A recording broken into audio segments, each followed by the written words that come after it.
The former South African international Benni McCarthy spoke about his dream to take charge of the national team job in the future, but insisted he wouldn't want to be as old as Hugo Broos. Hugo Broos, at the age of 71, has helped South Africa to be number 3 at the recently concluded Africa Cup of Nations in Ivory Coast, a first podium finish for Bafana Bafana since 2000.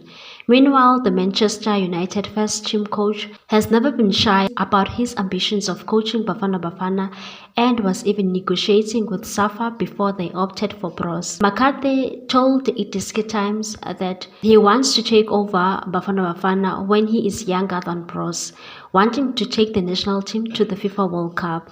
He said, "Listen, I don't want to be Hugo Broos' age when I take the Bafana Bafana job. I want to be able to still have the energy that I have. I want to be present for my players and to know how vocal and how animated I am, and I still want to have all those traits that trademark me on the touchline and intimidating the opposition bench and coaches because of how vocal and animated I am on the touchline. So when my players see that, they must see a reflection of themselves in their coach on the touchline. So yeah, I hope that opportunity comes one day. Of course, that's what I think. Any player who turns to coaching or being a manager, his dream is to coach his national team.